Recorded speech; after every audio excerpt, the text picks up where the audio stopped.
GCSE, and more.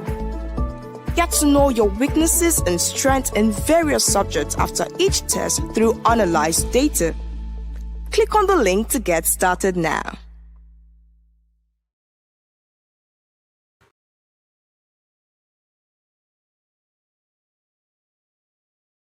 We must protect families. We must protect children who have inalienable rights and should be loved, should be taken care of physically and mentally. This is the goal of a caring school.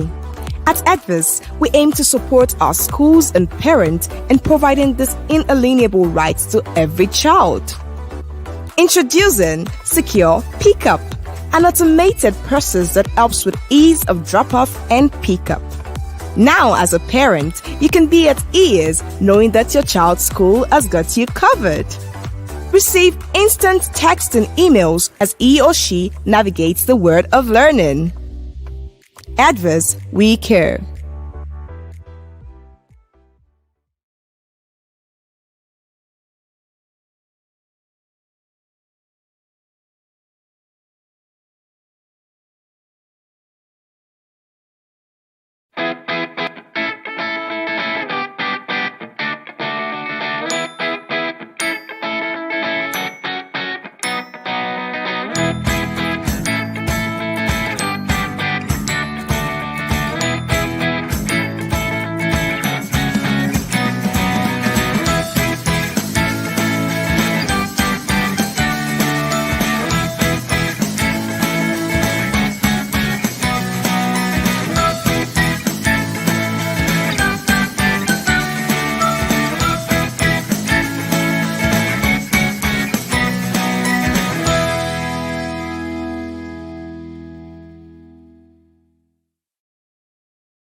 Scaling up in your academic performance shouldn't be a hurdle. Imagine getting support from a product that cares. PQ by Advocacy. Take mock tests and exams on external exams of your choice, such as WAEC, NECO, IGCSE, and more. Get to know your weaknesses and strengths in various subjects after each test through analyzed data. Click on the link to get started now.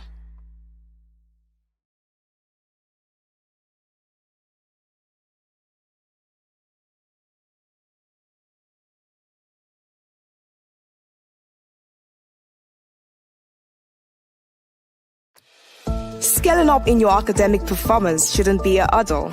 Imagine getting support from a product that cares. PQ by Advocacy. Take mock tests and exams on external exams of your choice, such as WAEC, NECO, IGCSE, and more. Get to know your weaknesses and strengths in various subjects after each test through analyzed data. Click on the link to get started now.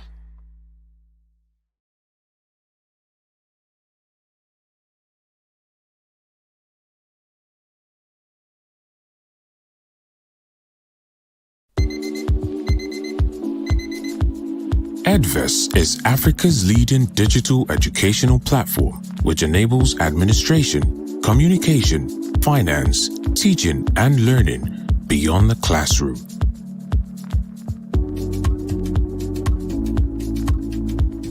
Advocacy allows you as a parent to access and track your child's academic reports and personal growth at any time, giving you a better understanding of your child's academic performance. Have a nice day at school. We give you the security and reassurance you need to excel in your daily activities and manage your financial obligations to your child's education.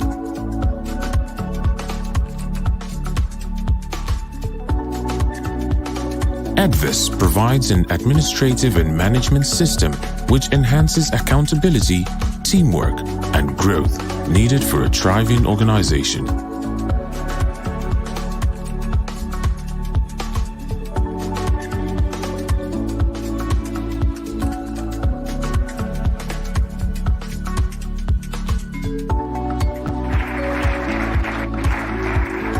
which brings perfect results. Teach creatively, learn effectively, track your child's performance easily, and do so much more with Advis. Advis, digital education. Visit www.advis.net to get started now.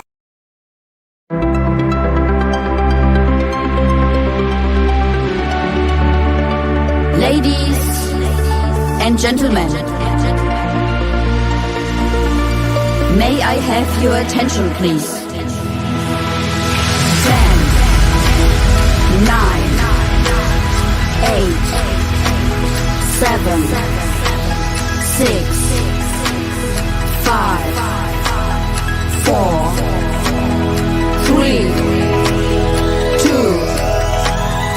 1. Go!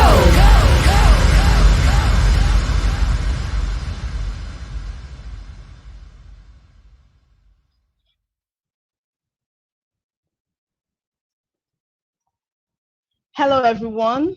Welcome to another edition of the School Growth Academy. And we all know what we do here. Right here, we try to share ideas with various educators and also help educators to become better at whatever they do.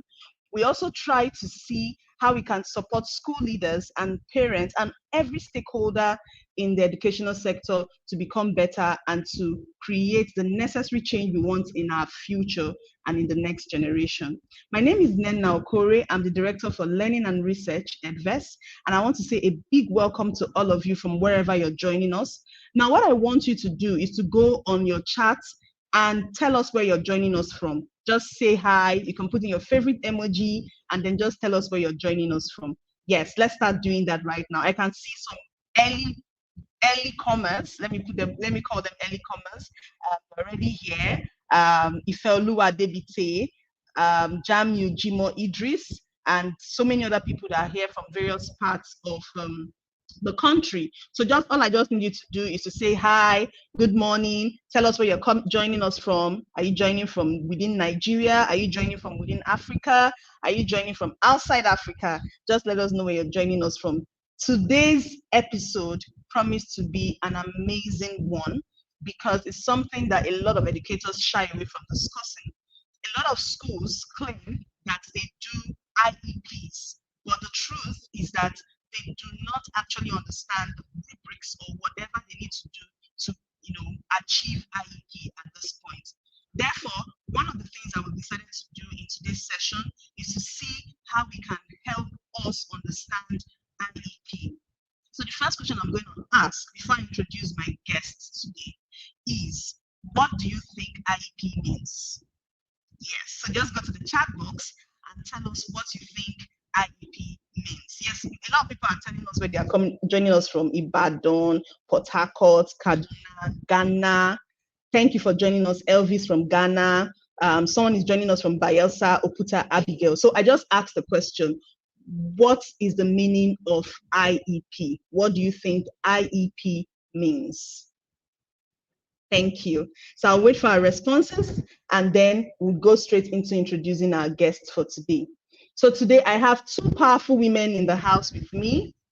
Yes, and they are joining us from different parts of the world, right? I have two different women joining us from different parts of the world, and they're here to share their experiences with us and to let us know their own views about the IEP and student advocacy. Today we'll be looking at student advocacy in individualized educational plan. So we need to see how we can help our students. A lot of times our students hide under the premise of being in a group or a class, and then we don't get to understand the various needs of the students. And it goes beyond just understanding their needs in terms of their visual learners, their auditory learners, and the rest of them. It also has to do with their special needs. What are some special needs that they have that we have not really explored? And even if you have to bring in or adopt inclusive education, what are some steps that you can take in order to ensure that you have a smooth operation of IEP policies in your school and in your classroom? So I'll start with introducing the first person. The first person is Mrs. Loretta Machi. Mrs. Loretta Nwachi is the founder and the CEO of Macarios Education Connects. So what she tries to do basically is to see how she can connect students from different schools and how she can, build up the leadership qualities of these students to make them better in everything that they do. So I'd like to bring up on stage Mrs. Loretta Patrick Nwachi to join us here.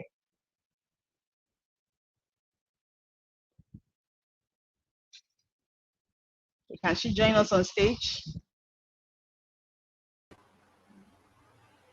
All right. Thank you, Loretta. Hi, how are you doing today? Excellent. Thank you for having me. Thank you for joining us. And then I have someone, a very beautiful lady, joining us from all the way from America, United States of America. And she's been an amazing personality. I've learned so much from her. I still regard her as a mentor to an extent. And she's a whole embodiment of knowledge when it comes to the individualized educational plan. She's actually the CEO of IEP and Me, an application that can help track IEPs in various schools. So I'd like to call on Coretta Martins as she joins us on stage. Thank you for joining us today, Coretta. I know it's quite early over there, but you still made out time to join us. That shows your passion for Africa and your passion for education around the globe. Thank you for joining us, Coretta. Thank you so much for having me. Good morning, everyone. Yeah. So we're going to start with a short video, just to, give us an idea about what we're discussing, and then we'll go straight into the discussion. So I'd like the media team to quickly show us the video, just a very short video. And while we're watching, I need us to learn and take note of some points that will be made in the video. Thank you. News and World's Reports Annual High School Athletics Participation Report.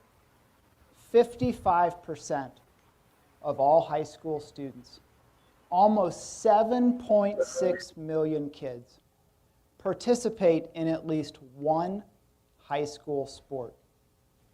Is this just another example of our sports-crazed culture? Or are there real lifelong benefits to participation in co-curricular activities? In Worthington, Ohio, we desire that every one of our students be connected to a co-curricular activity. Longitudinal studies have shown that children and youth who participate in sport, when compared to their like peers who do not participate in sport, exhibit higher grades, greater personal confidence and self-esteem, greater connections with school, and even stronger peer relationships. In addition to these formal studies, I believe that co-curricular participation is important because students need to learn to work hard. They need to get knocked down and learn to get back up again.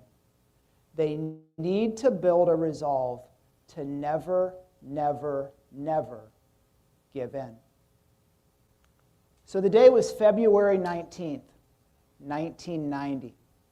It was just 9 days since Columbus, Ohio's own James Buster Douglas had shocked the world by knocking out the previously undefeated heavyweight champion of the world, Mike Tyson. It was only 9 days, but it felt like an eternity. On this February day, there was an inch or two of white snow that covered the ground in Worthington.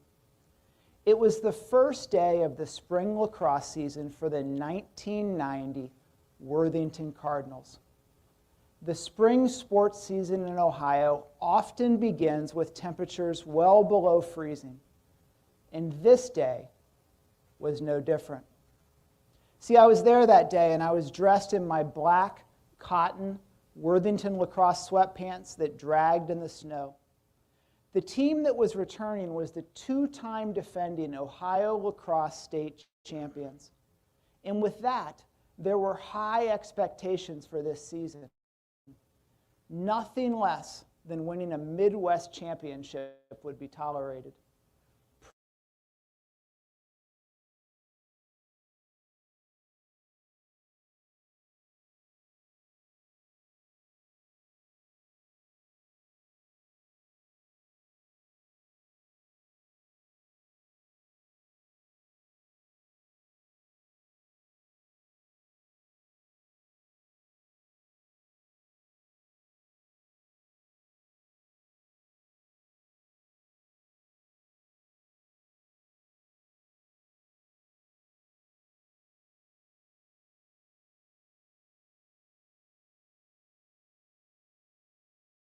We must protect families.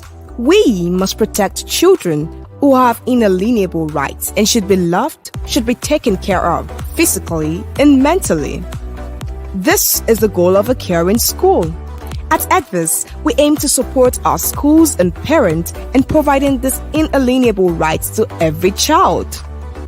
Introducing Secure Pickup, an automated process that helps with ease of drop-off and pickup. Now, as a parent, you can be at ease knowing that your child's school has got you covered. Receive instant text and emails as he or she navigates the world of learning. Advis, we care. Welcome back, everyone. I'm sure that was just an intro video just to spice up what we'll be discussing today. Now, one of the things that we discovered is that a lot of schools always ask the question, how can I help children with special needs? How can I make them better? How can I ensure that I'm doing the right thing in helping them and I'm not segregating them, and I'm also following up with inclusive education? So this is what we'll be discussing today. I'd like to bring back my guest on stage as we start this conversation immediately.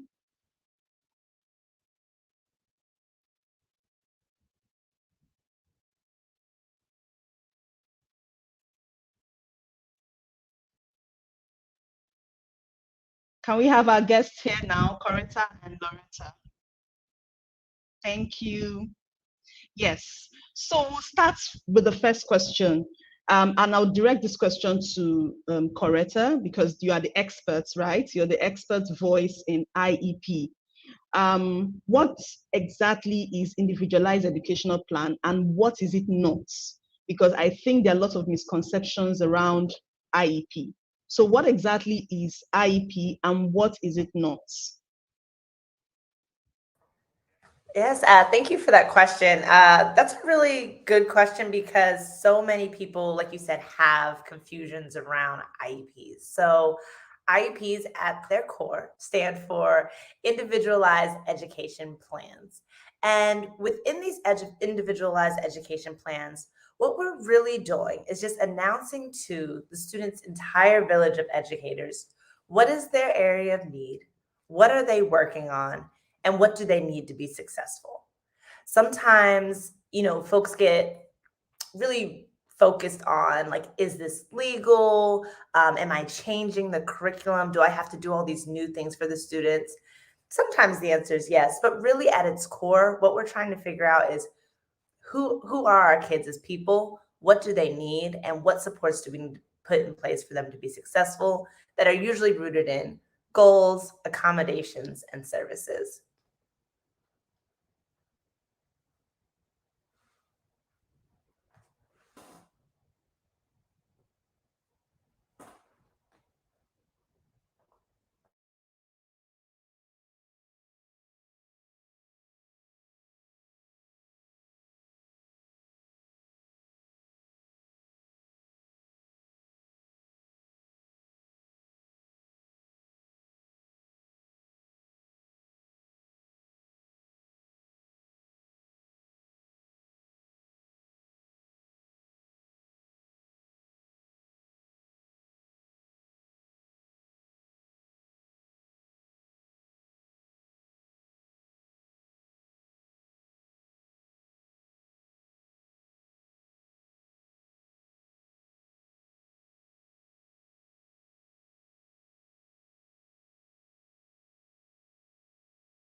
Sorry about that. Our network has been acting up over here. I'm so sorry. Had to do some network changes. So I was actually saying or asking that, how about what IEP isn't?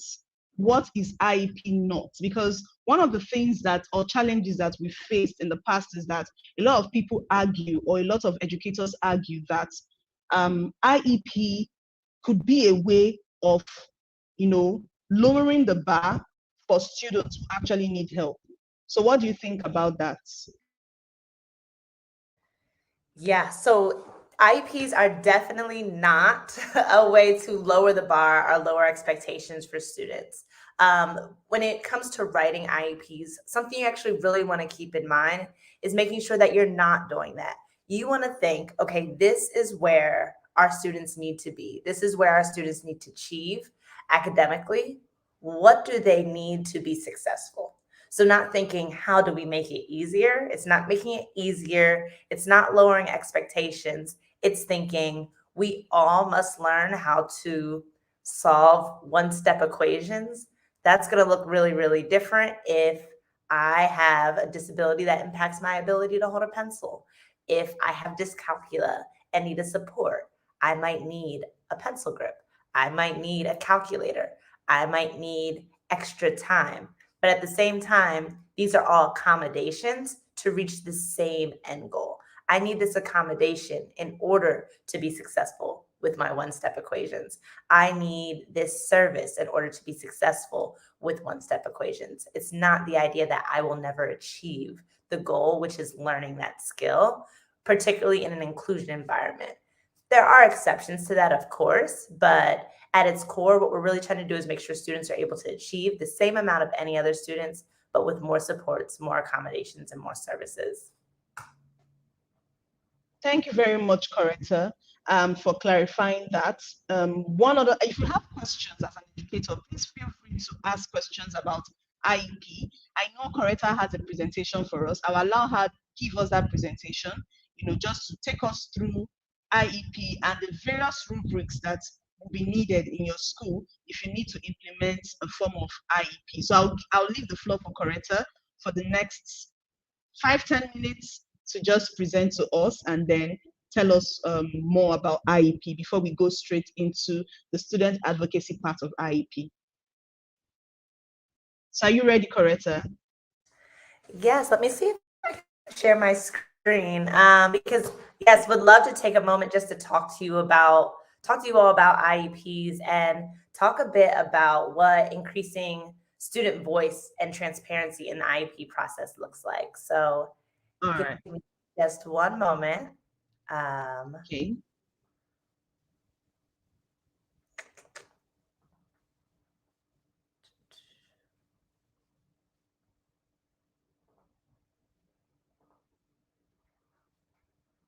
All right. You could just to me and then we'll present from here. I'm sorry, say again. All right.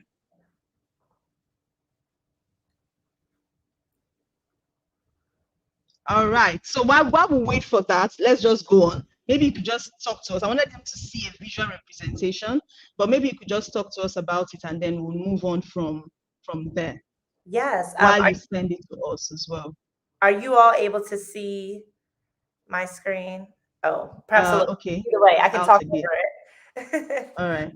Okay, it's up now. It's coming up now. It's coming up and going back out. Can you try again? Okay, Okay. yeah. Now we can see it. Awesome. Well, really just Awesome. want to ground us in this quote this morning, which is, students cannot feel empowered without agency and cannot achieve agency without being empowered. And I know this is something that Loretta and I have both talked about a lot, which is this idea of students really feeling agency and really feeling comfortable and confident in being able to advocate for themselves. We want to see that every day in school. We want to see that with assessments, but we also really want to see that in the IEP process.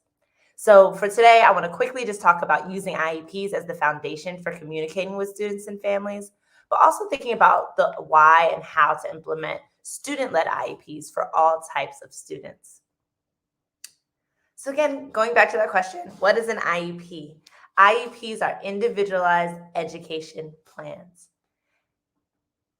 And the key information that we want to share in these IEPs includes the student's disability, the student's goals, the student's accommodations, and the student's services. When we think about the disability, we're really thinking about the why. Why has this student been flagged as an IEP? Why do they qualify for special education services? They may have a learning disability. Common learning disabilities we see might be dyslexia or dyscalculia. There also might be a physical disability that leads to an IEP, whether it be hearing, vision, mobility, or occupational therapy needs. Students may have a developmental disability, such as autism or Down syndrome, that impacts them in a different way, neurologically, in the school setting, or an executive functioning challenge, where we often see students with ADHD or other behavioral difficulties that impact their ability to learn. And the question isn't really just, does this student have a disability? We're really thinking, does this disability impact their ability to be successful at school? And if the answer is yes, we want to make sure that they have an IEP. Once we determine that they need an IEP, we really want to think about the goals. What are their individual goals in the key content areas to ensure that they're successful? So just like any other type of goals, we want to make sure they're SMART goals, specific and measurable, and it really helps the educational development and helps teachers know what is it that we're working on with this student. These goals are tailored to the individual needs of the student and are really aimed at ensuring that we have that quality education that really accommodates every student in their unique challenges. All IEPs can't say the same thing. Everyone with ADHD, it looks differently. Everyone with autism, it looks differently. So it's really thinking about that individual kid and what it is that they need. Then we want to think a little bit about accommodations. How can we accommodate? How can we change or shift the school experience for this student in order for them to be successful? Examples of that are listed here, thinking about, do they just need extra time? Do they need to be in a separate environment to take an assessment? Do we need to think about assistive technology or smaller groups? Are there other visual or auditory supports that might be helpful? Do they need a copy of the notes? What are ways that could very quickly and, well, I'm not going to lie, it's not always quick, but what are some ways that are relatively quick or relatively easy that we can support the student in being much more successful in school? And then finally, are there additional services that would be helpful? Do we need speech therapy, occupational therapy, physical therapy, pull-out classroom support or counseling to really support students with what they need? So again, those are the key areas you want to be sure to have in your IEP, naming the disability, thinking about the goals, thinking about the accommodations, and thinking about the services that they need. Very quickly, because I don't want to take up too much time, also want to think about the importance of student advocacy in the IEP process. Student-led IEP and the IEP meetings are actually very much so backed by research. We've learned that when students own their own learning and are able to advocate for themselves, we see an increase in independence on the work towards their goal, increased self-advocacy, and an investment in their own learning, and really understand the importance of the service providers of the services that they're receiving, with the real purpose of increasing that transparency and trust with students and families, really sustaining students' ability to advocate for themselves, especially as they get older in the secondary space, university space, and in their work life, because these things go with you and carry with you as you go into life. And then making sure that we're decreasing opportunities where the teacher has to do all the talking. There's tension in the meetings, the students feeling self-doubt or has negative self-talk. Really want to decrease that by giving them that agency and giving them ownership of their own IEP. So how do you frame that conversation with the students? Quick question stems that might be helpful. You want to be strengths-based. What are things that you're really good at, particularly with students with disabilities? Unfortunately, in the world, they sometimes hear negativity about their ability to learn. So really starting with what are you good at can really push them. Also thinking about what are things your teachers can do that will help you, and what are things you'd like to be better at in school. Really just being strengths-based, open-ended, and goal-oriented. a lot of educators say, the most successful students are those that understand their disability, understand their accommodations, and understand their goals, and can advocate for what they need in the classroom. There can be 20, 30, 40, 50, 60 kids in a classroom in a given day. We really, as educators, would love for students to be doing more of that advocacy themselves. Disclaimer, parents and guardians sometimes feel discomfort with this. This is very different. We're usually adults talking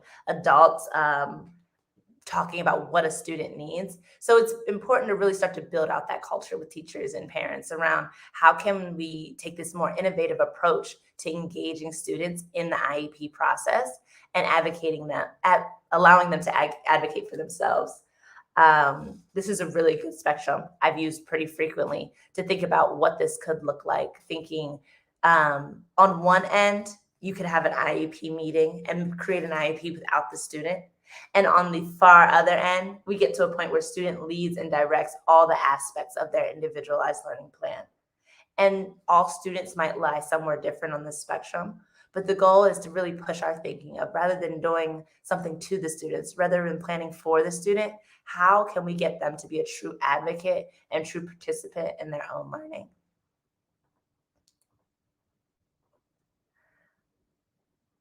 Quickly, just want to think about some things about how you might differentiate this process at the primary and secondary level. Younger students may not be able to go in depth about their plan, but they can think about their growth areas, ways that they're successful at school, which teachers really help them out, and talk about the goals they'll achieve. While as you move into the secondary space, they can describe their services more. They can describe their experiences at school and really talk about time management, organization, and their transition into higher ed.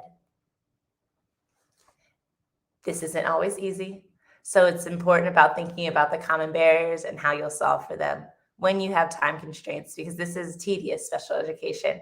Thinking about how you can create time for your special educators, there's often a lack of buy-in. How can you build those relationships and explain that rationale of what IEPs are, what IEPs aren't, and why this is important? Thinking about different student ability levels and thinking some learners can or cannot do certain things, and really just retraining your brain to think about, what are the accommodations they need to be successful.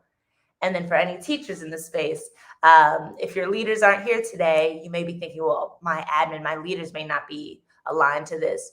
Really just providing them with that research and that rationale. So I won't take too much time today to talk about IEP and Me, but I am the co-founder of IEP and Me, and we're helping schools simplify that process. We're doing that through, we're working with EdVest, so we'll be available on EdVest soon for folks to create and edit these learning plans, for them to make it really simple to read and follow, to be able to share with students and families, and for folks to be able to comment and give that real-time feedback. How are the students doing? Allowing students to advocate for themselves. This is how I'm doing. For parents to advocate, how is this goal going? And again, we'll be working with EdVest so that it's a one-click stop for all of you to be able to access that, and for teachers to even create smaller groups when they have multiple students with IEPs in a classroom, to really help them out with just being successful with IEPs, because after you make them, you have to implement them, and thinking about how we can make this process easier for teachers, easier for schools. But even without IEP, things you should think about next are, how can you have your own student-led IEPs at your school? Can you make templates? Can you draft a letter to leaders about the benefits of it? Can you email all your colleagues and tell them about today's webinar and what you've learned? And definitely reach out to me, Coretta@iepme.com, if you have more questions about it after we finish talking today.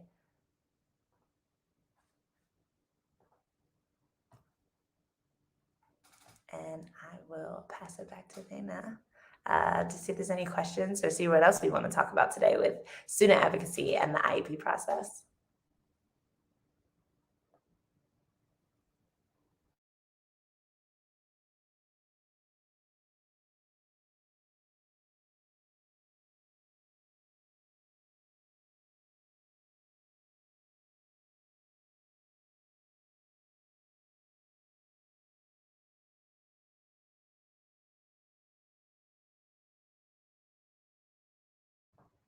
I do see someone in the chat asked about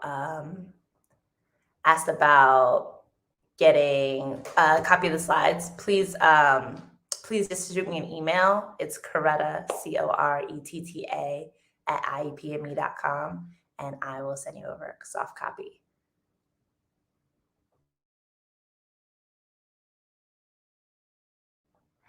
In a few hours, because it's still 6:30 a.m. here, so give me a second, but I will do it in a few hours later today.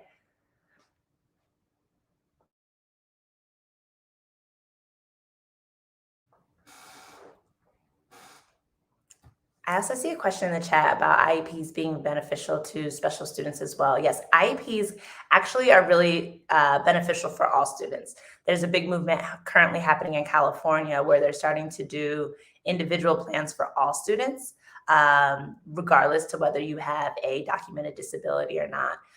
Because the goal with IEPs is really to figure out who are our students as individuals, what is it that they need, how can we support them? So thinking about, even for myself, like, what goals do I have for myself and what do I need to be successful? If I don't wake up on time, an accommodation I need is to set an alarm on my phone to be sure I wake up.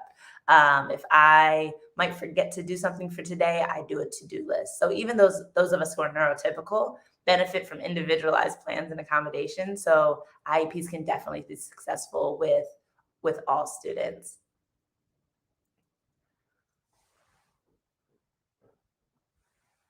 And again, for templates, more conversations about IEPs, my email is Coretta, Coretta, at iepandme.com.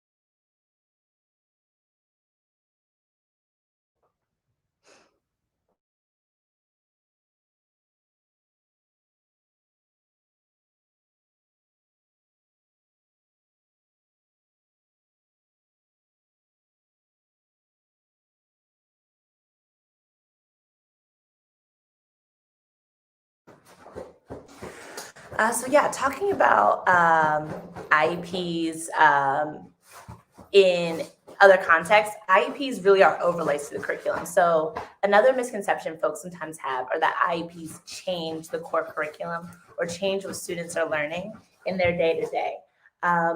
IEPs are, again, really just the services and accommodations for students to be successful with the current curriculum. So you can use IEPs anywhere and everywhere.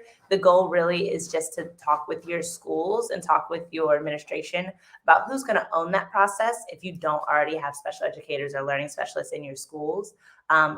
Which teacher is going to be responsible for creating the plans, or which educator will help create the plans.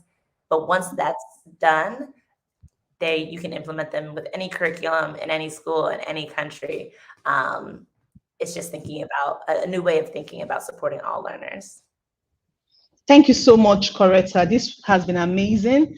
We want to apologize to all our guests who are joining us. I think StreamYard is having some back and forth connectivity issues, and we are resolving it at the background. So please bear with us. And I'm very glad that Coretta had a seamless presentation and everything went quite well. Thank you so much, Coretta. I would like to ask a question, because you talked about student advocacy. The question I have is, how can a student even know that they have special needs, right?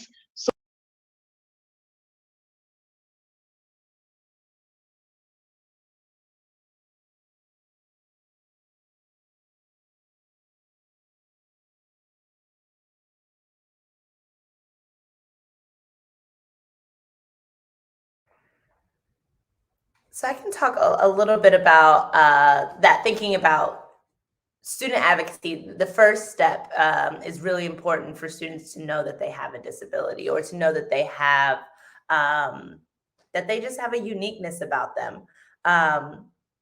I have a story, two students, what we call high school, secondary, junior years, they were about 17 years old. And one student, her father was dyslexic. She also was dyslexic her whole life. She knew she had dyslexia, and she would raise her hand every day and ask for her accommodations. She would let me know exactly what she needed in class and would really advocate for her IEP. I had another student, however, and I was talking to him and he was trying to graduate from high school and he didn't have enough credits. And I was talking to him about his IEP and he was like, well, what's that? And he was 17 years old, almost ready to go to college, and had no idea that he had had an IEP since he was in the third grade. And his academics performance reflected that. He had no idea that he had accommodations. He had no idea that he got extra services. He had no idea he had an IEP. So it's really important to think about at what age do you start to have those conversations with students to get rid of some of the bias that lives with disability. It's not embarrassing or shameful to have ADHD. It's not bad to have autism. Like all of these things are common. About 1 in 5 students in the United States is eligible for an IEP. That's 20% of our kids. So it's actually really, really typical, really, really common. And it's important for kids to know as soon as it's appropriate of what their challenges are and what their needs are. You may not say, you have ADHD, because it's not about the label. It's about, you're having a hard time. You have a hard time sometimes focusing, and it's helpful for you to take frequent breaks and starting to have those conversations so students know what they're working on so that they can advocate for on how to make it better. Great. So it's not about labeling. So it's not what you're trying to say is that educators shouldn't call a child and just say, hey, you have dyslexia or you have dyspragia. It should be done in such a way that the child doesn't see it as a label, but as a need that needs to be solved, right? Exactly. So without labeling, I just wanted us to clarify that so that we don't, raise issues, looking at child protection and legal rights of the child. Now, someone is asking a question, Ibrahim Yusuf Bussel. He says, can IEP be conducted in a normal classroom situation? So I think what he's talking about is inclusive education, where you have a teacher taking care of diverse students, both IEP students and non-IEP students. Could you answer that? So definitely, it is very, very, again, I live in Atlanta. I'm based in the United States. It is something very, very common to see here, and I've seen it in school structures around the world. It is very much so possible to implement IEPs inside the classroom. It does take a lot of preparation, though, which is one of the goals we've been trying to solve with IEP and me, is the main thing you have to know is your students. And teachers say every day, well, I know my kids, I know my students. With IEPs, we take that up one more level of like, okay, what is it that your students on an individual level need? So if you have a class of 40 students and say 5 have an IEP, that's just something else of the 800 decisions that teachers make in a day to have in your head to think about, okay, I'm giving an assessment. What do my 5 students need? Do they need extended time? Do they need breaks? And you start to remember as you know the kids, because to be perfectly honest, their needs will show up regardless to if we accommodate for them or not. If I am a student that is struggling, that has behavior challenges, you can help me or you cannot. But by the end of the class period, you're going to remember that I struggle with behavior challenges. So as soon as you start to get to know the kids after school gets started, you start to remember those accommodations pretty seamlessly, and you can implement them in real time where, okay, this student needs a copy of the notes. Or I may want to put them with a partner of someone like, oh, can they look at your notes when you're done writing? And using other students in the classroom to be helpful. I might have them sit in a particular area of the room. So they're still in the classroom, but I know that after I give my lesson and students are working independently, I can go over to this side of the room and pull a small group with students who might need additional support in an area.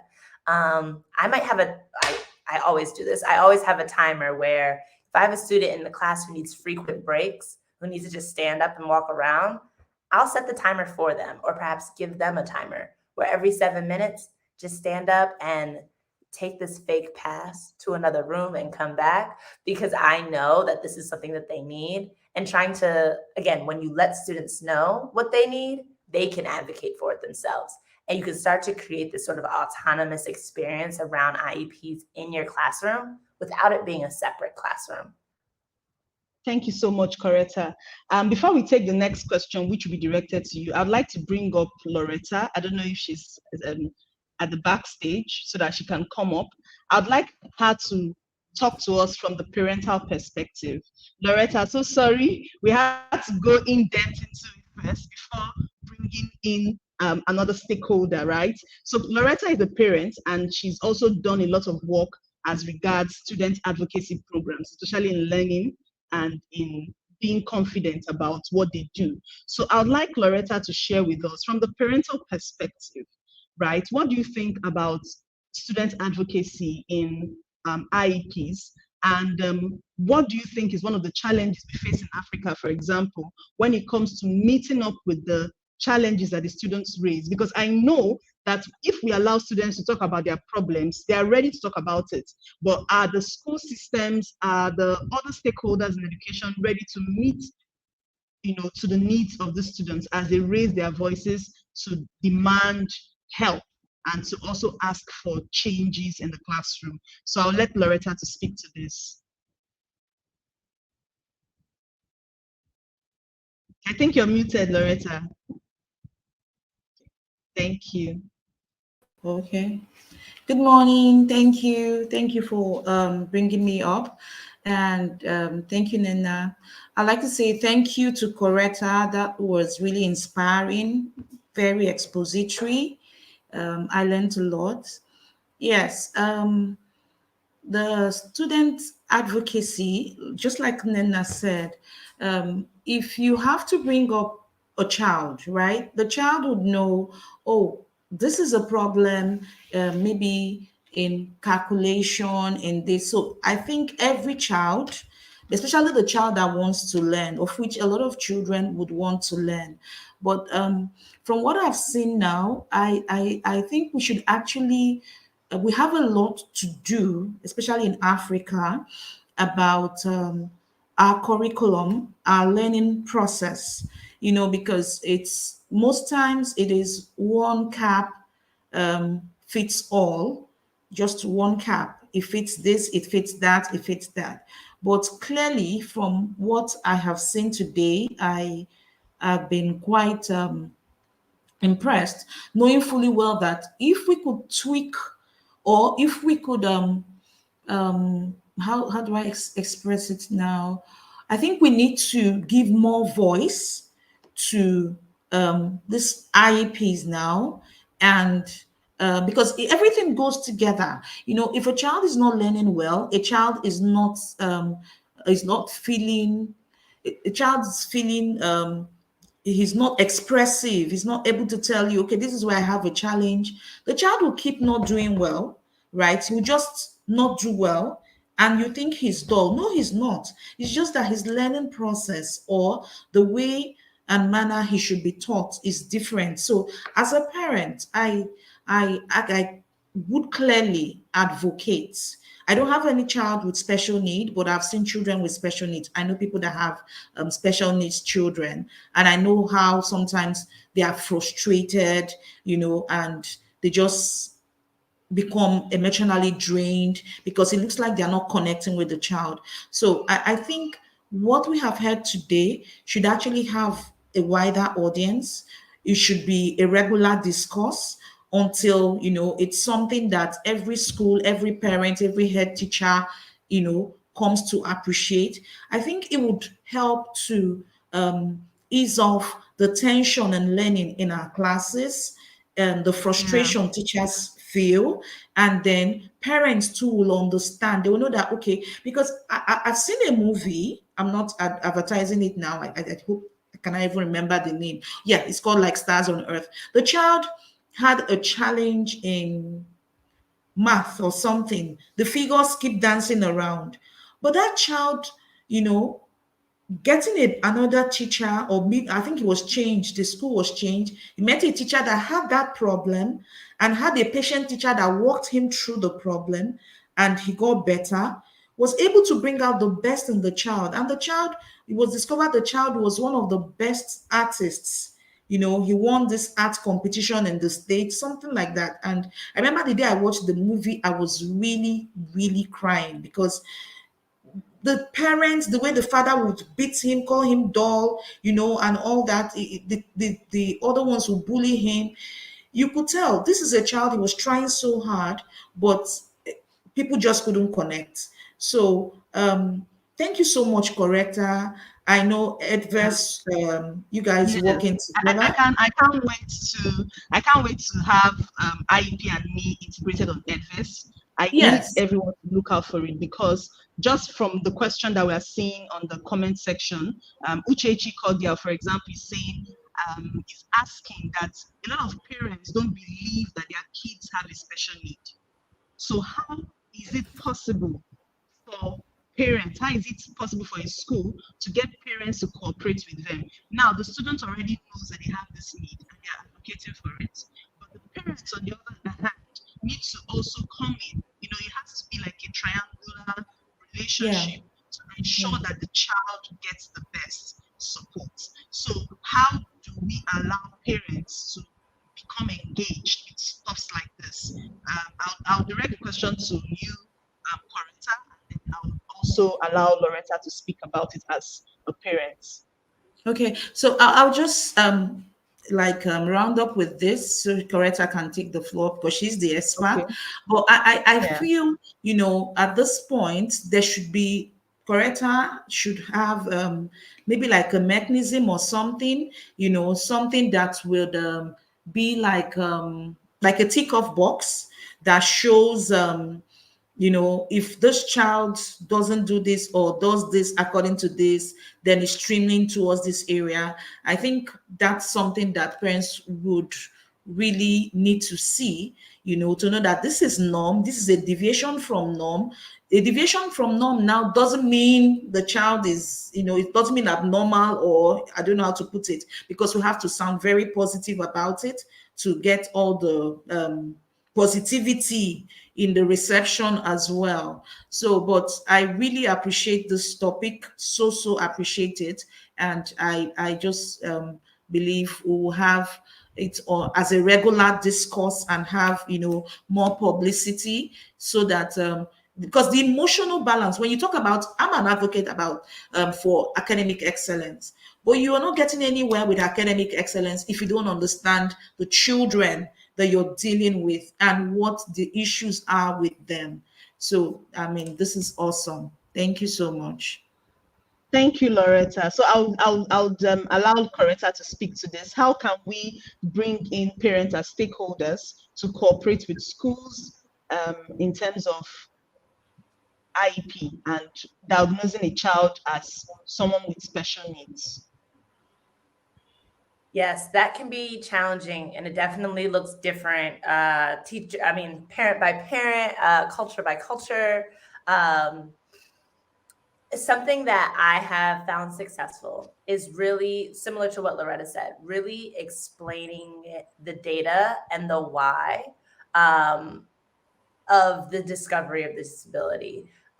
Sometimes as educators, we don't always give parents all the details, because we're like, well, we did this assessment, this assessment, this assessment, and we give them a summary. And what I've learned is that parents actually do want the details. They do want the information, and they do want to know, how did you come to this conclusion? So sharing that data that you may have with parents, with families, can be really, really valuable, and inviting them to ask questions.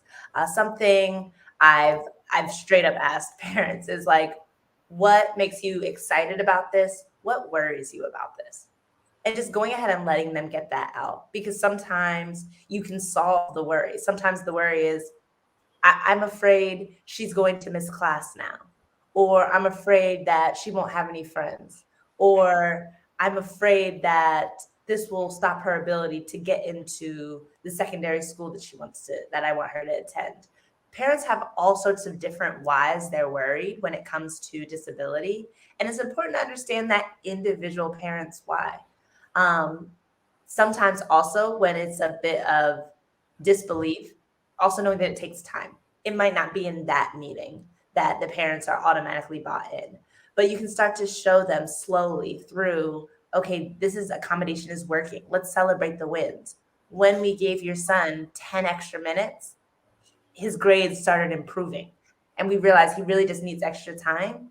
And we think that might be because of inattentiveness, or we think that might be because he needs extra help writing. And really providing them with the resources anyway, and then making the connection between the resources and the student success. But easier said than done. I don't want to make it seem like it's an easy process. It can be very difficult, but it's really important just to like build that relationship with the families and be, like Loretta said, be really positive, be really strengths focused and strengths forward and excited about, wow, it's not that, oh, your student has a disability. It's, wow, we've uncovered the solution to how we're going to help your student be successful at school.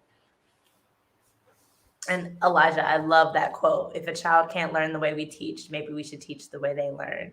That's really powerful and something that resonates strongly with me as an educator, because it's so true. We all need something different. And if what we're doing isn't right, then we need to do something different. And that's what innovation is all about.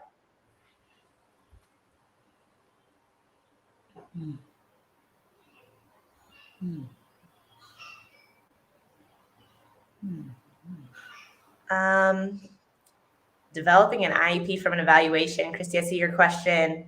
That's amazing that you have the reports. The reports can be so helpful. I would start with the recommendations at the end of the reports. A lot of times psychologists will give recommendations at the end, and that's a good place to start when it comes to writing the IEP.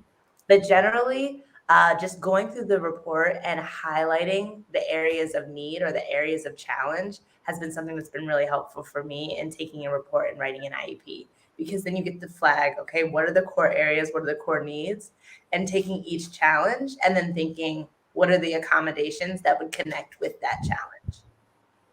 Thank you so much, Coretta. In fact, this session should be a whole day session where you show, templates that can be used in schools. You can also show different steps that they can take to build a plan for schools. Because I know a lot of schools are actually looking for this. They're actually looking for IEPs. When I talk to a lot of school owners and administrators, I always discover that the IEPs they use are disjointed. Like it's not syncing with the general plan for all students. So I would like to ask as well, part of the things that IEP and me will be doing is, does it involve bringing up templates for schools to be able to adopt and use in their schools? To write the IEP, yes. So for IEP writing and creating the plan for the student, yes, IEP and me does have that template. It makes it really easy to write. Something that schools should continue to think about, though, is what that implementation looks like. And that's something we will also work with Advocacy to do. Yeah, we can hear you. Go on. To do some professional learning, professional learning experiences on how to do that implementation, because the IEP doesn't change the curriculum too much. It's really just about accommodating and modifying what's already there based on the student's needs. It's not a one size fits all. So there's not like, okay, here's what math looks like for students with IEPs, because you can get an IEP for any reason, all sorts of reasons. And the reason someone who may be blind needs an IEP and what they need in class is different than someone with ADHD. And thinking about what does that individual student need, and thinking about quick tips on how that might look. Thinking about how some of the accommodations work for all types of students, but in different ways. Yes, so a lot of people are asking about the documentation. What kind of documents can be used for IEP? And like Coretta said, she has already developed an application. You know, we are all about infusing technology into everything we do. She has developed in fact, it's a fantastic job. I would like to clap for her that she's done. She has developed an application that will be integrated on Edverse soon. So look out for that. If you're not yet using Edverse, please reach out to us so that you can come on board and start using Edverse, and then you can implement these things in your classroom and in your school to help you learn. So the documentation will be there on the application, and the detailed plan, everything that you need to help the students develop in your school, and also have a robust IEP plan as well. So look out for that as well. I just wanted to answer that question. And the template is very important, yes, and it's a well-detailed plan that has been submerged in an application to help you make life easy for yourself. I'd like to go straight into the next aspect of our discussion today, which is on academic excellence, because most of us are talking about special needs education, and our minds are going to children with special needs, in the sense of children that are not learning fast, right? Now, we also have children who learn fast, right? I think I just want to confirm, does the IEP plan also engage high flyers and geniuses? Does it engage that as well? Yes. So currently, at my last schools that I was overseeing, we use individual plans for students with disabilities, students that are gifted and talented. So having advanced plans for those exceptional students, for students who are learning a second language, and we're having some difficulties with English instruction and needed accommodations and supports there, as well as students who they may not have a disability, but they had some other adverse experience in their life. They may have experienced homelessness. They may have missed school for a while.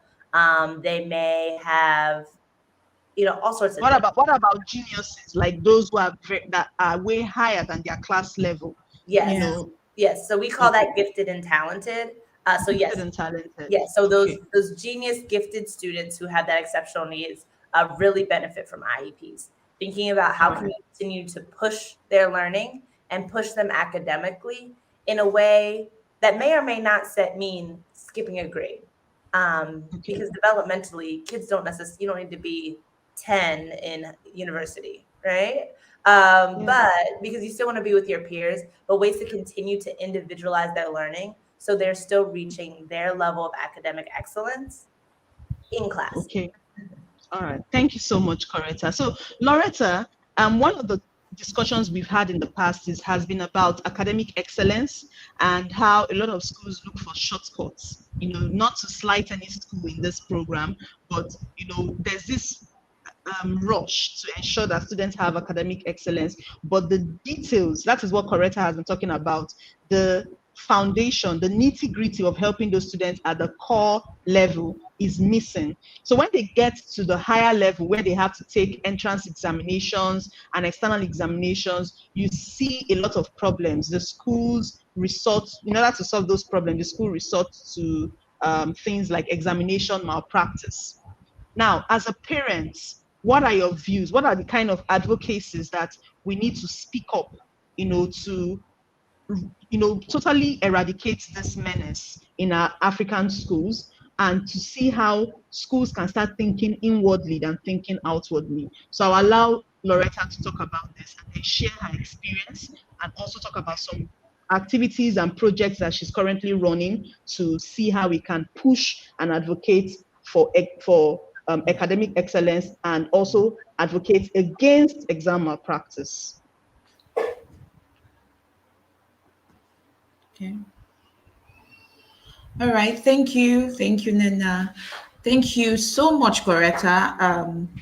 Impressive to know that talented students can be on the IEP program as well, because someone once called me. She said her child's school, they called her that the child was better than their school. And I was wondering, what does that mean? And he said they advocated that she should move him to another school where they believe he would meet other high flyers, that the children in his class were actually drowning his efforts. I thought that was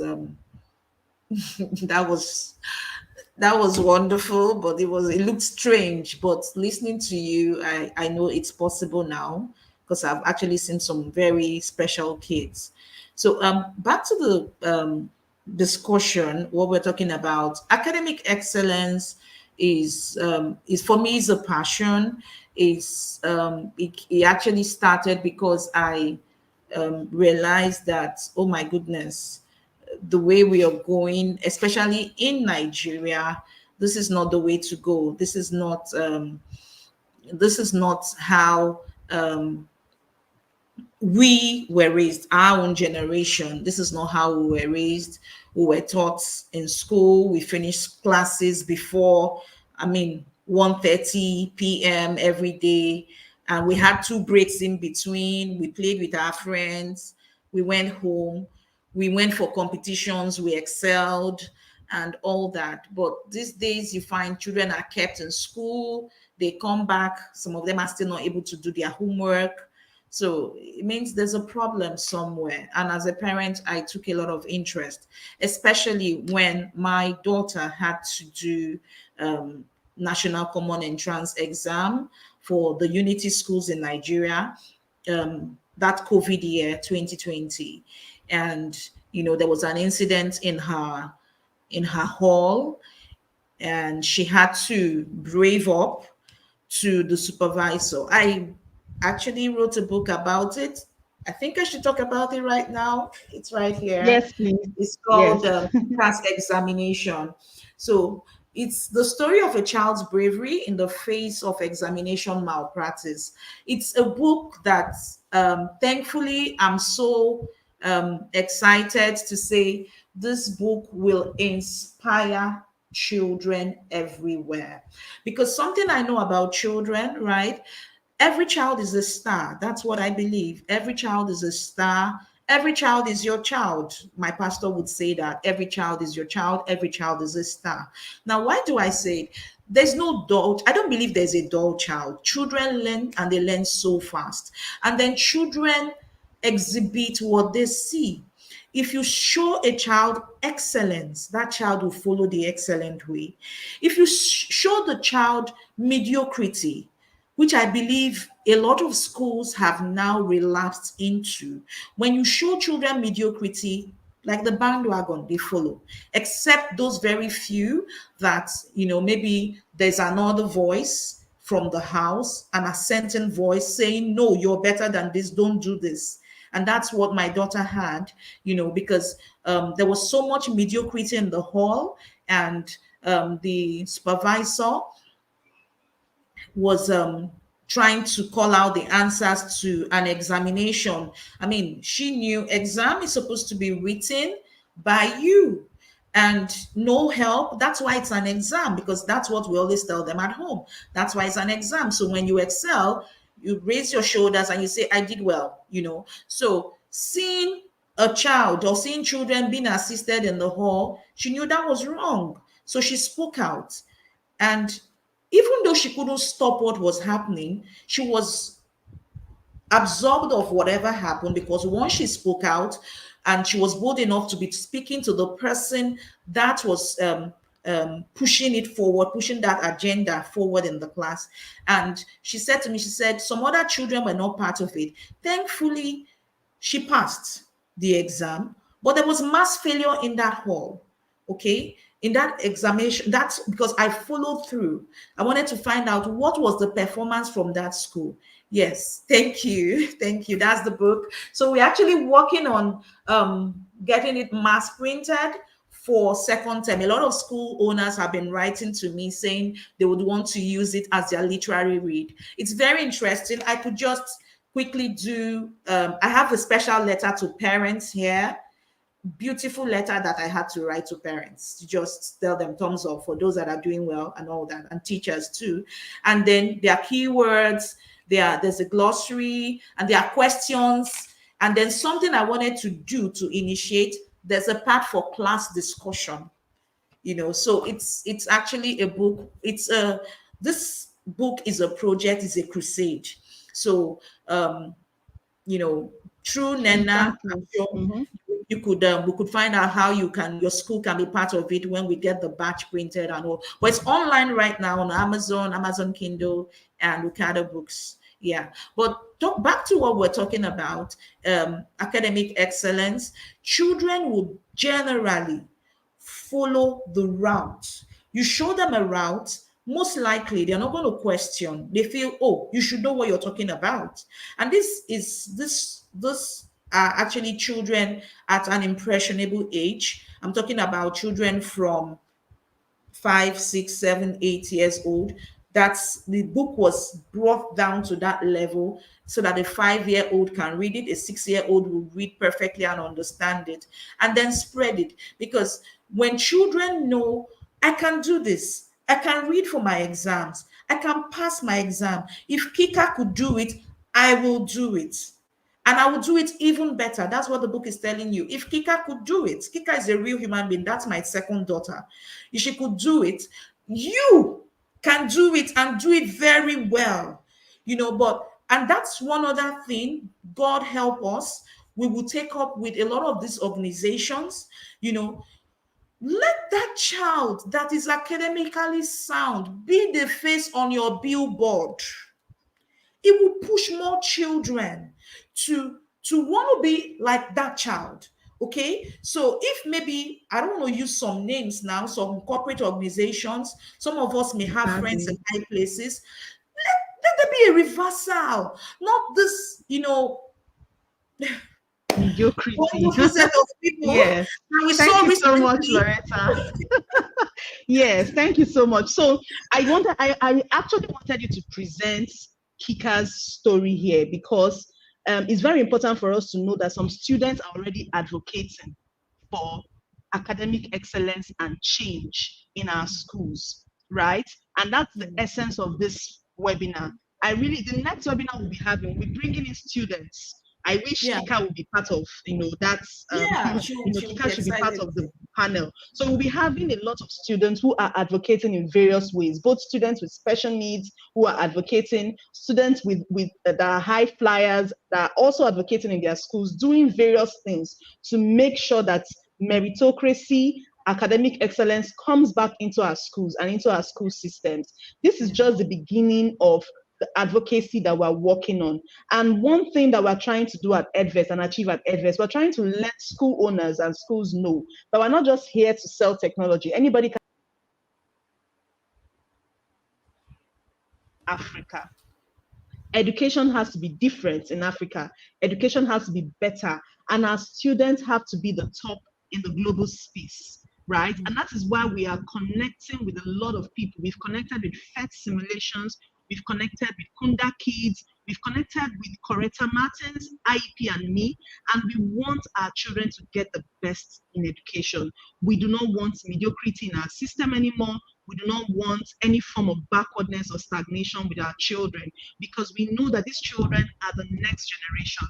They are the next leaders that are going to build our economy, build our society. So if we do not give them the best at this point, when the foundation is weak, then the building cannot stand. That's just the truth. So that is what we are trying to do as much as possible. I am so impressed that a lot of teachers regularly attend our programs, school leaders regularly attend our programs to see what we are doing in Edvest and to see how we can be better at Edvest.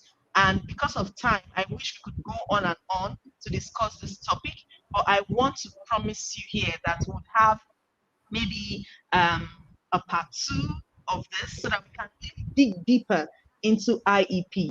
I don't know if, I know this is coming at the wrong time for Coretta, but Coretta, would you be willing to come up subsequently to talk more deeply about IEP? Would you be willing to do that for us? Yes, of course. I could talk about this all day, so I would love to do that. Excited to talk with you all more. All right. Yes, please email me if you have any other thoughts or questions coming up from today, because I would love to continue this conversation. Thank you so much, Coretta. Would like to take one more question from the guests, and then we'll wrap up for today. So Oluwa, let me call her name here. Okay, somebody is asking about Harriet Omason. Yes, she says, "Hi, I'm Harriet from Benin. Can you help give suggestions on the evaluation or assessment of students with writing problems? For example, students who can answer questions correctly, verbally, but are unable to write. Do you have any suggestions that we could help Harriet with? Yes. So in this situation, it would depend on your school and how much technology is available. But this is a great opportunity to leverage technology. And this brings up another topic about talking about disabilities with other students. But if you don't have a computer for every student in the classroom, that may be the one student that gets one. And some students who struggle with writing may be able to type. And having it be a situation where that student has what we call assistive technology, or they have the accommodation where they can do their writing assignments on the computer. If that would be really, really distracting for students in your class, which it can be when it's new, you may also want to consider the student taking an assessment elsewhere and being able to type, especially like the keyboard's particularly loud. But again, as your schools get accustomed to students having different needs, everyone will know, like, oh, he gets to use his computer to type. In the event that typing does not work, I've also used voice to text. Again, some people, it's a mindset. You think, well, is that cheating? Is that making it easier? It's no. We're accommodating the assignment. We're modifying the assignment for the student to be successful. At the end of the day, if they can say the sentence, are we evaluating their ability to literally take a pencil and write letters, or for them to understand the knowledge and create the essay? So if you're able to use either typing or speech to text on a cell phone or on a computer, those are two really sort of quick strategies. It doesn't take time out of the teacher's day. That can be helpful for students that have writing assignments. And my email. Thank you so much, Coretta. Okay. Sorry. My email is Yeah. at iepme.com. Sorry, you guys. Yes. So yeah, I wanted to ask you that because Eugene DK is saying your email again, coretta@iepandme.com, right? Yes. Yes. So I'm sure you got that, Eugene. So basically, it's about being very creative, Harriet. Just be creative, find ways to assess the children in various ways. And this is just the beginning of our advocacy, right? Subsequently, in the coming years, we know that because some educators also ask that, why should we give them all these options when they're going to ask them in only one format when they're writing exit exams like WAEC, IGCSE, SATs, and the rest of them. But one of the things that we're trying to do is that as we're starting with the advocacy in our classrooms, it will start permeating into the general examination bodies. I know that some international examination bodies are already working on implementing a diverse form of assessment for different students with different needs, right? And we are hoping that our African examination bodies like the West African Examination Council and NECO and other examination bodies in Africa can start, developing these needs or these advocacy programs that can also help the students have options when assessing them as well. So that we don't feel under pressure to engage in exam malpractice, and schools do not feel under pressure to start doing the wrong thing because they want to have excellent academic results. Thank you very much, everyone. I would like us to round up right now. Somebody is asking, how can I get the book? Okay, so Loretta, would you like to give them your email so that they can reach out to you, or maybe a phone number or something? Would send all the details to all the participants as well. So there are 2 action plans here. Look out for EdVes, as we'll be integrating with IEP and me very soon. And then we'll also like to connect you to Loretta so that you can use literacy skills to also build advocacy programs for academic excellence in your schools as well.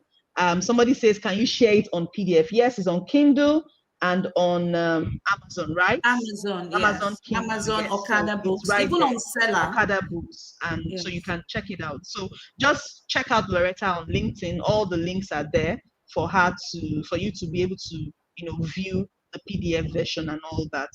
Thank you very much, ladies, for joining us today. It's been an erratic network here, but we thank God that we're able to succeed and we scaled through. I'd like you to give your final word of advice to parents, to stakeholders, to educators as we advocate for IEPs in our school, and then we'll round up. I'd like to start with Loretta, All to right. round up, and then Coretta takes over. Thank you. Thank you. Thank you. I'd like to say here, thank you everyone that viewed. I would send the soft copy of the book to Nena. So through Adverse, you can get the soft copy. So for schools that would want to adopt it as a literary Amazing. read, you have Thank you, a free soft Loretta. copy of the entire book. Yes. So when we now talk about the printed copy for the kids, we're working on mass publishing, mass producing, so that the cost will be cheaper. So, but for the soft copy, I'll send the soft copy to Nena, so everybody will have an access. Thank you. So thank you for bringing me here again. I'd like to thank you, and thank you for making me see this aspect, Coretta. The IEPs for exceptionally intelligent kids and all that, and by God's grace, I know we will do even much more. It would be a regular discourse. Thank you, Nena. Thank you, Coretta. Thank you so much, Loretta. Thank you so much. So, Coretta, your final. This is a day of giving out lovely gifts. I'm so impressed. Thank you so much. Coretta, your final word before we wrap up today's session. Yeah, final word. Just want to emphasize the power of advocacy and the importance of, IEPs and companies like Advest and IEP&Me. Every child deserves an inclusive education, and individualized education plans, IEPs, play a really crucial role in achieving this goal. It's all about advocacy and it's all about action. And we need parents, we need educators, we need all the education professionals to work together to focus on how can we support all students and we make all students feel loved, seen, and appreciated in our schools. And through these collective efforts, I know we're going to create that environment across the world. So I just want to thank you all so much for your time this morning. I guess it's afternoon for you guys now. Thank you so much for your time today and your dedication to making IEPs and disability awareness a thing in our schools. I really, really appreciate you all. Thank you. We appreciate you too, Coretta. Thank you for taking out time from your sleep. We took your sleep time away, and you've been amazing, wonderful presentation, and you've opened our minds to the possibilities of IEPs in our schools. Beyond just seeking help from very expensive places, because I know this is going to be a game changer for a lot of schools. I know how expensive it is to run IEPs in our schools currently, but with what you've created, a school leader can just get some short-term training to help that child whose parents may not be able to afford, very expensive treatment or supports for their various special needs. Thank you so much, Coretta. This is amazing, and we can't wait to launch IEP&Me on the Adverse platform. Thank you very, very much. So, thank you to all of us who have joined from various places. Remember, at Adverse, we're all about reimagining education and making learning easy. And if you want to be a part of the Adverse family, would like you to reach out to us. Check your chats or comment section. You would see a link showing how you can subscribe and also book for a live demo or a physical demo, depending on which one you would want to book for. So I'd like you to take advantage of this opportunity and be a part of the generation of school leaders, generation of educators who are trying to make a difference in the educational sector all across the group. Thank you so much for joining us. My name remains Nena Okore, and I'll see you all in the next webinar. Bye. Bye. Wow, awesome. Bye, everyone.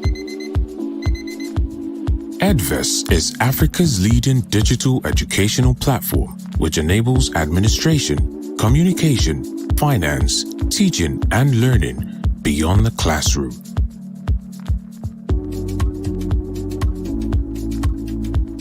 Adverse allows you as a parent to access and track your child's academic reports and personal growth at any time, giving you a better understanding of your child's academic performance. Have a nice day at school. We give you the security and reassurance you need to excel in your daily activities and manage your financial obligations to your child's education.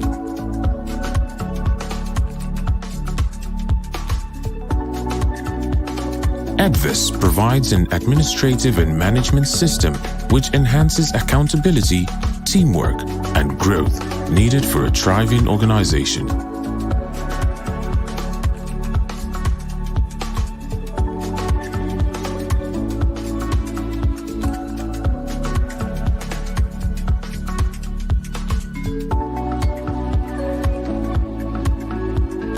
Which brings perfect results. Teach creatively, learn effectively, track your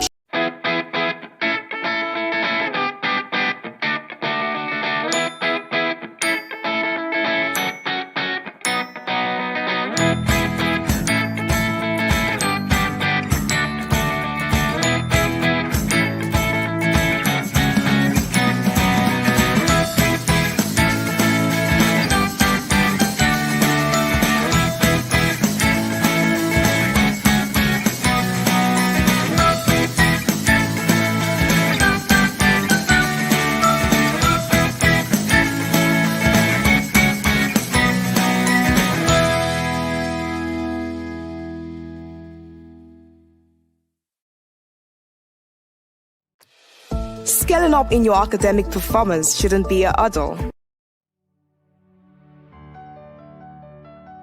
Advocacy is solving a lot of problems for us. It is centralizing all the information. Temple School has 4 locations, and so children that pass through us. We're lucky that we were able to get the Advocacy team on board before the lockdown, because with that we had all the information very centrally, and having that was very easy for us to be able to communicate all the different changes. We now don't have to go to different places to get information. So you don't need to get different spreadsheets. You don't need to get access to different reports. You can eliminate the paperwork. That helps you, you know. I can actually be at a party and I can check on my phone and know what is going on. So, Okay, we do reports. But what do these reports tell us about our students? Can we have descriptive statements? For the first time, we were able to do that at the end of the last academic session, where not only did we have the grades and ranking of the students, but every teacher had the opportunity to describe the child within their setting, how well they're doing, how well they're coping with the lessons or the subject, and the needs for them to improve. And that was, for me, a big step, because our parents actually embraced. Advice has helped us concerning the preparation of results, has also helped us to have database of children or learners, the database of staff, database of parents, and to that extent, communication with parents and staff has become a lot easier.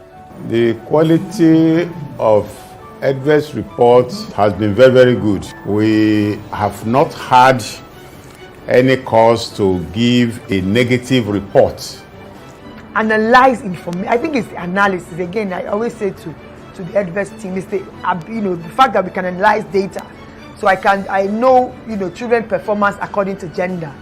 Just by touching a button. I know children's performance according to class, children's performance according to, I can access my financial information, who has paid, who hasn't paid. So I think school owners who are not on Adverse, right, obviously need to be on Adverse. Use Adverse today. Use Adverse today. Use Adverse today. You will never go wrong. I'm recommending Adverse today. Make sure you get on board. Use Adverse today. I would recommend Adverse to schools, big or small schools. Use Adverse. What are you waiting for? Use Adverse. Come on now.